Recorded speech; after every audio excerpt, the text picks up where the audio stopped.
যে কে হবে আওয়ামী লীগের সেক্রেটারি, প্রশ্নবোধক চিহ্ন দিয়েছে যে কে হবে। আমি কি জানি কে হবে? বা আপনারা কি কেউ আন্দাজ করতে পারছেন কে হবে? তবে কেউ একজন তো হবে। কে হবে? কেউ একজন হবে। তা আমার কাছে যে ইনফরমেশনগুলো আছে সেগুলোই জাস্ট আপনাদের সাথে শেয়ার করছি আমি। ইনফরমেশনগুলো, এটা আপনারা বলতে পারেন যে 99% কারেক্ট কিছু ইনফরমেশন আছে, এবং সেগুলোই আপনারা শুনতে পারেন, চিন্তা করতে পারেন, নিজেদের ডটগুলো মিলাতে পারেন। আবার গ্যারান্টি দিয়ে বলতে পারি যে এই ভিডিওটা আপনারা সেভ করে রাখতে পারেন, যাতে পরবর্তী যখন সেক্রেটারি নির্বাচিত হয়ে যাবে তখন যাতে আপনারা বুঝতে পারেন যে কথাগুলো ঠিক ছিল। আমি সৈয়দ আশরাফ ভাইয়ের কথা, যেমন উনি এক সময় 111-এর সময় উনি ভারপ্রাপ্ত সভাপতি সেক্রেটারি ছিলেন, ভারপ্রাপ্ত। এছাড়াও আরো অনেকেই ছিলেন। তো এখনো যে পরিস্থিতি তাতে হয়তো ভারপ্রাপ্ত সেক্রেটারি একজন আসতে যাচ্ছে, এবং সেটা হয়তো খুব সহসা। তবে হ্যাঁ, আপনাদের গ্যারেন্টি দিয়ে কিছু কিছু কথা বলতে পারি। সেটা এক হচ্ছে যে কোনো পরিবার থেকে আসবে না, কোনো সাবেক মন্ত্রী নয়, এবং পুরোপুরি ইউরোপ আমেরিকাতে বসে থাকা কোনো নেতাও না। এরপরও তো কেউ না কেউ। তবে এটা বলা হচ্ছে যে এটা চমক, 8জন একটা লিস্ট আছে, তো সেটা লিস্টটা এইভাবে করেছে যাদের বয়স 55-র উপরে, কিন্তু 70-এর উপরে নয়, মানে 55 বছরের নিচে নয়, 70-এর উপরে নয়। যেমন ধরেন আমি বলি যে আমার নাম আছে, কিন্তু আমি 55 বছর বয়স হয় না, আমার বয়স হয়েছে ধরেন আপনার এই 54 বছর 11 মাস, আমি ক্যান্সেল। আবার ধরেন আপনার নাম আছে, আপনার বয়স হচ্ছে যে 70 বছর 6 দিন, আপনার নাই। তার মানে 70 বছরের ভেতরে, ঠিক 55 বছরের উপরে, মানে 55 বছর থেকে একদিন উপরে হইলে হইতে হবে, আবার 70 বছরের নিচে হইতে হবে। এই ধরনের নাকি 6-7টা নাম সাজেশনে আছে। দেখা হচ্ছে তাদের অতীত এবং বর্তমান অবস্থান, এইটা যাচাই বাছাই হচ্ছে। আর এই যাচাই বাছাইটা করছে অবশ্যই দলের সুচিন্তক যারা বা দল সম্বন্ধে যারা, তাদের অতীত কর্মকাণ্ড এই জন্যই যাচাই করছে, অতীতে তারা আসলে কে কি করেছে বা কার কি অবস্থা। তবে হ্যাঁ, এমন একজনকে নির্ধারণ করার কথা নাকি বলা হচ্ছে, যিনি বা যার কোনো গ্রুপিং নাই, মানে ওনার পক্ষে যে গ্রুপ আছে, ওনার পক্ষে যে একটা প্রপাগান্ডা চালাবে এরকম কিছু নাই। আবার অনেকে হয়তো চিন্তা করতে পারেন, তার মানে কি কোনো সাবেক ছাত্র নেতা আসবেন কিনা।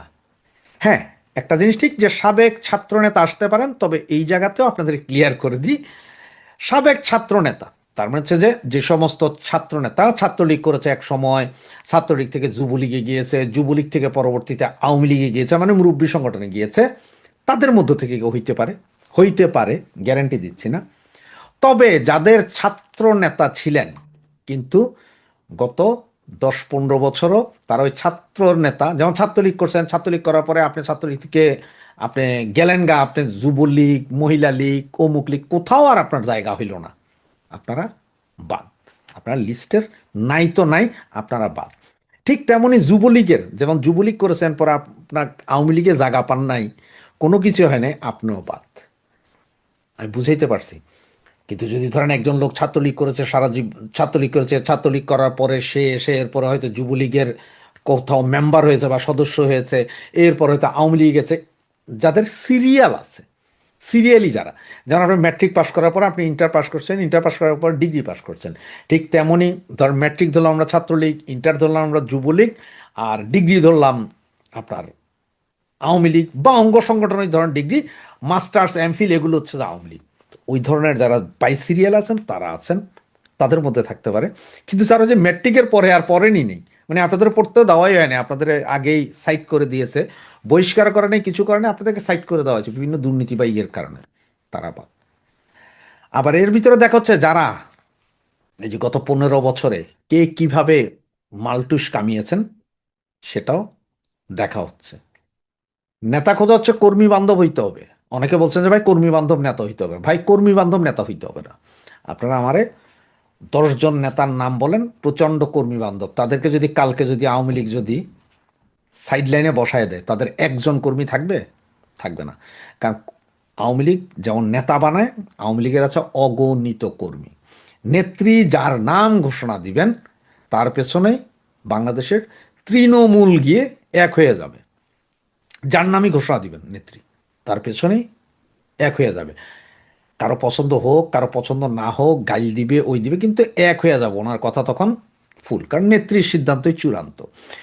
সেই হিসাবে এমন নেতা খোঁজা হচ্ছে যাকে সারা বাংলাদেশের সমস্ত তৃণমূল চেনে না, যাদেরকে আপনার প্রতিদিন পেপার পত্রিকা বা ইয়েতেও আসে না, যাদের নাম হয়তো 10 জন লোকও চিন্তা করতে পারতেছেন না, কিন্তু সৎ, যোগ্য, এই দল টেনে তুলতে পারবে, তেমনই একজন নেতা খোঁজা হচ্ছে। এবং যে 7 থেকে 8 জনের নাম আছে, তাদের মধ্যে থেকে যে কোনো একজন হবে। 7 জন বা 8 জন, এর মধ্যে আবার ক্যাটাগরিক্যালি ABCD করা হয়েছে, যে কি অবস্থা না অবস্থা, মানে কার কি, সেই হিসাবে আনা হবে। এবং ওই একজন না শুধু, এর পরে পাইপলাইনে রাখা হবে আরও 3 জনকে। তার মানে যাকে এখন বানানো হবে, যদি কোনো কারণে উনি ফেইলিওর করে, ওনাকে জেলে যেতে হয় বা ওনাকে কিছু করতে হয়, যাতে দেন দেয়ার 2nd জন এসে দল ধরে ফেলতে পারে। 2nd জনে কিছু হলে যাতে 3rd জন এসে দল ধরতে পারে, এরকম আরও 3 জন, মানে প্রথম জনের পরে আরও 3 জন রাখা হবে, মোট 4 জন। 4 জন এমনি থাকবে, 4জনের আপনার সেক্রেটারি বানিয়ে দেবে না, সেক্রেটারি হবে একজন, কিন্তু বাকি 4 জন আরও লিস্ট, কিন্তু কেউ জানবে না যে কে কে আছেন লিস্টে, পরবর্তী কে কে আছেন। যার নাম ঘোষণা করা হবে সেক্রেটারি ভারপ্রাপ্ত, উনিটা জানবেন, ওনারটা সারা বাংলাদেশে জানবেন, বাকি 3জনেরটা জানবে না, টেকনিক্যাল কারণ। ওই একজন গেলে চাট করে দেখবেন যে আপনার 24 ঘন্টা আর দেরি হয়নি, চলে আসবে। সেই হিসাবেই নেত্রী করছেন। এটা হয়তো আগামী 2-1 মাসের ভেতরে ভারপ্রাপ্ত সেক্রেটারি আসছে, এবং এটা একটা চমক হবে। মানে যেমন আমি আগেই বলছি, আপনার সৈয়দ আশরাফ, তারপর আপনার জিল্লুর রহমান, এনাদের মতো একটা চমক আনবে, যে যেই চমক সকলেরই পছন্দ হবে। প্রথম হয়তো বুঝে উঠতে পারবেন না, কিন্তু পছন্দ হবে পরে। তবে এইটা বলছি, কোনো পরিবার কেন্দ্রিক, কোনো সাবেক মন্ত্রী না, ওনারা না, ওনারা বাদে অন্য কেউ। তো ভালো থাকবেন, বাকি যদি আরও খবর পাওয়া যায় সেটা বলবো। এই পর্যন্ত আজকে শেষ করছি। ভালো থাকবেন, সুস্থ থাকবেন, এবং ভিডিওটা মাস্ট আপনি সেভ করে রেখেন, কথা মিলছে কিনা। জয় বাংলা, জয় বঙ্গবন্ধু।